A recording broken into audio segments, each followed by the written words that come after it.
华妃若是猛虎，曹琴墨就是猛虎上的利爪。连义阁殿娘娘都说厉害的曹贵人，为何会被一剂梦魇药送上了西天？之前咱们唠过，这里边除了皇上和太后容不下曹贵人之外，还有一点便是嬛嬛在背后挖了个坑，让曹贵人向大胖菊进言。年羹尧已死，皇上留年答应一命，以属法外开恩。既然年答应不知悔改，皇上不如严惩年答应，杀之以平后宫之愤。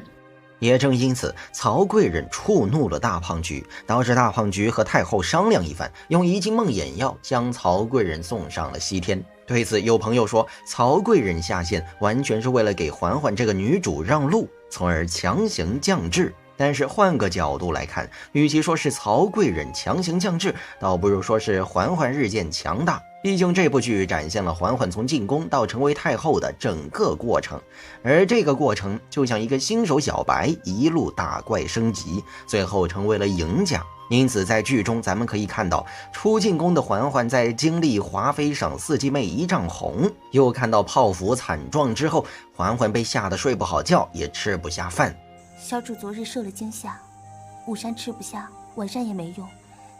今儿早上好歹应该吃点东西吧。这时的嬛嬛看到了宫斗的血腥，为了保全家族与自身，嬛嬛选择了避宠。不料杏花微雨，大胖菊晃成果子狸，嬛嬛躲着躲着反倒得宠了。结果这一得宠就被华妃给盯上了。为了除掉嬛嬛，华妃派出曹贵人去与嬛嬛交锋。虽说在这次的唇枪舌剑中嬛嬛胜了，但胜利过后，嬛嬛仍然感到后怕。幸好皇上信任我，否则三人成虎，我恐怕要死无葬身之地了。后来为了揪出到底是谁在给曹贵人通风报信，嬛嬛给曹贵人送去了一些礼。送礼过后，嬛嬛先是猜出曹贵人一定会把他送的东西给丢了，接着又猜中了曹贵人一定会把那盒香粉留下。他久在华妃之下，吃穿用度都恪守本分，连寝殿都这样简素，就知道他从未用过什么名贵的香料。何况蜜合香的确难得，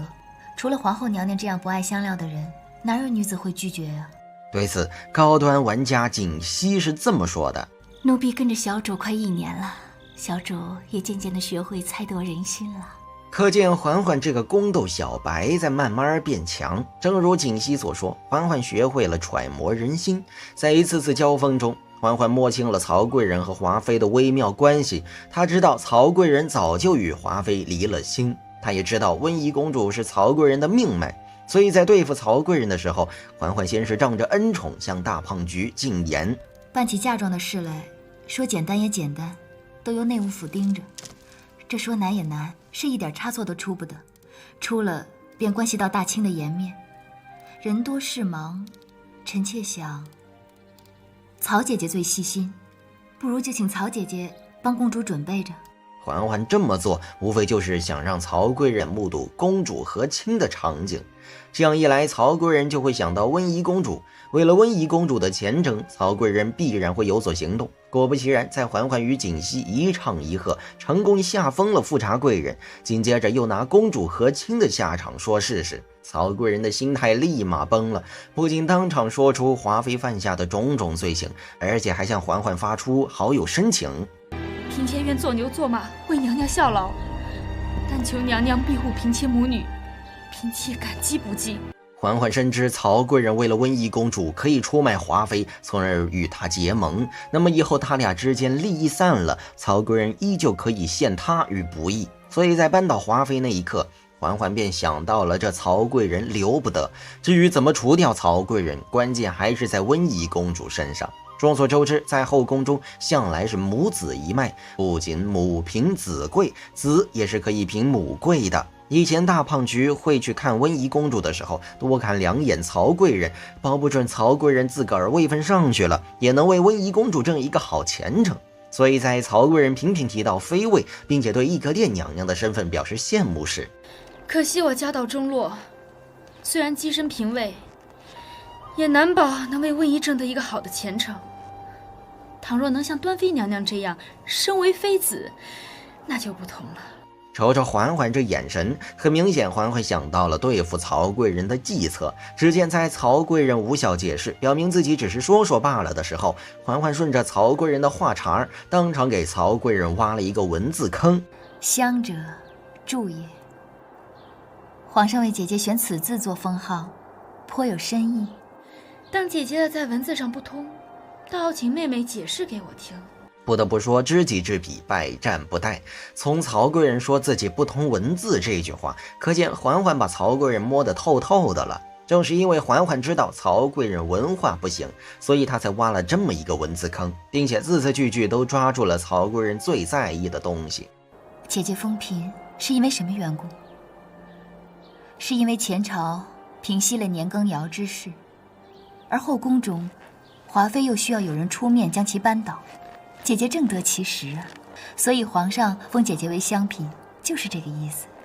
嬛嬛这话啥意思呢？在曹贵人听来，大概是你能晋升嫔位，是因为大胖菊的前朝业绩完成了，但大胖菊后宫的业绩有些棘手，如果你能替大胖菊完成这个任务，那妃位保准是你的。于是为了拿到这个妃位，曹贵人立马去给大胖菊冲业绩了，殊不知这一冲竟把小命给冲没了。综上，从嬛嬛揣摩曹贵人的心思，再到杀鸡儆猴，把曹贵人握在自己手上，到最后再来这么一招借刀杀人，这一整套流程下来，很明显嬛嬛已经不是当年的宫斗小白了。再加上嬛嬛身边有这么多强大的辅助，而曹贵人一个王者带着一堆青铜白银，还要时刻想着为温宜宫有这么一个好前程，这堆人这堆事儿都能把他压垮了，他哪儿还能斗得过一直在进步的嬛嬛呢？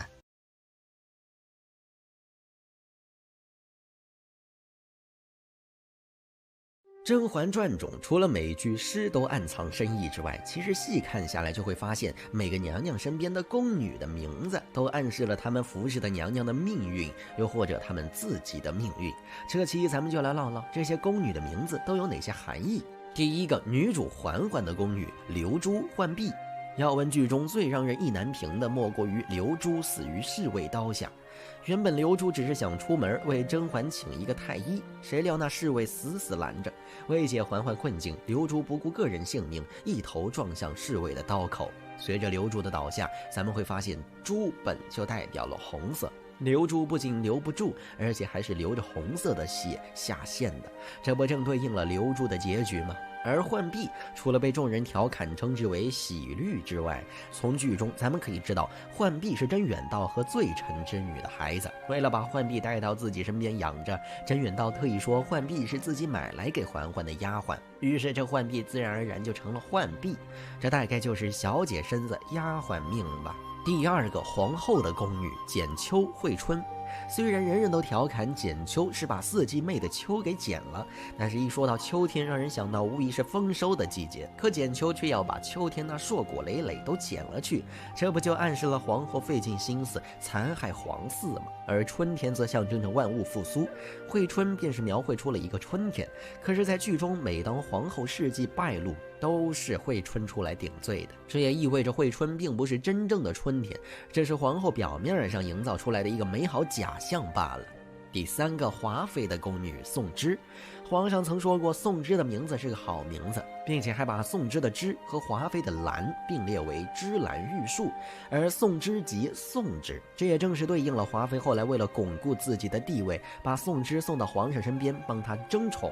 第四个，端妃的宫女吉祥。一说到端妃，除了众人所说的一个殿超强待机之外，其实端妃的宫女吉祥也暗示了端妃的命运。虽然端妃被华妃灌了一碗红花，导致她再也不能生育，但是端妃也因一身病痛远离了后宫的纷争，最终还得到了温宜公主这个暖心的充电宝，让端妃这个一个殿娘娘活到了大结局。与后宫众嫔妃比起来，端妃的这一生也算是吉祥了。第五个，静妃的宫女韩珠。众所周知，珠代表着珠宝，整部剧中能与珠宝比肩的，怕是只有最得地心的胧月了。按照端妃曾和嬛嬛说起胧月发高烧的时候，静妃没日没夜的在一旁悉心照顾的情景。可见胧月就是静妃，捧在手心怕摔了，含在嘴里怕化了的珠宝。除此之外，珠还有另外一层意思，那便是佛教的人都会念珠。而静妃除了数砖之外，她最大的爱好就是养乌龟，这就是一个典型的佛系玩家呀。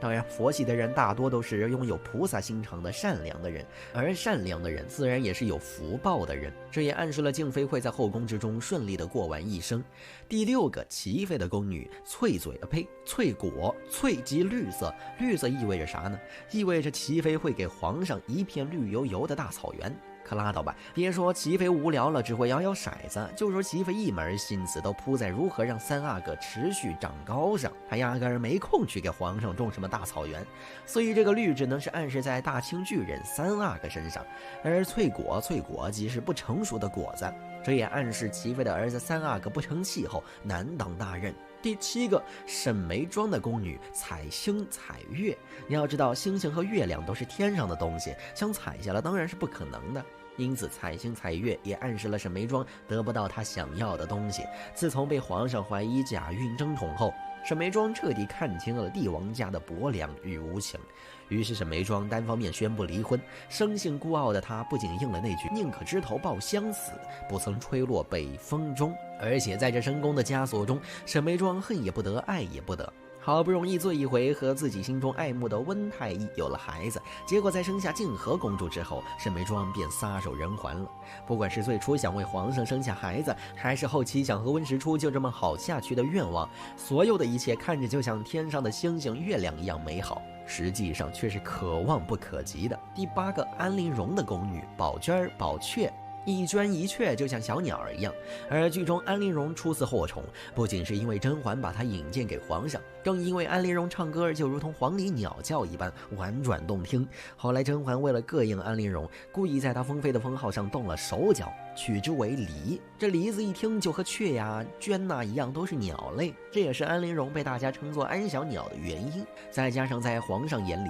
安陵容不过是他在无聊时的一个玩物罢了，高兴时可以给他一个好评，不高兴了连他叫什么姓什么都想不起来。甚至在安陵容最后一次进入养心殿的时候，他自己都说：“臣妾不喜欢黎妃这个名字。黎妃，臣妾不过是您豢养的一只鸟。”可见安陵容宫中的这一娟一雀已经暗示了她的命运走向。更何况一说到娟，让人想到的还有杜鹃啼血，这不也正暗示了安陵容的悲惨结局？综上可见，这部剧实在是值得拿一个好评啊！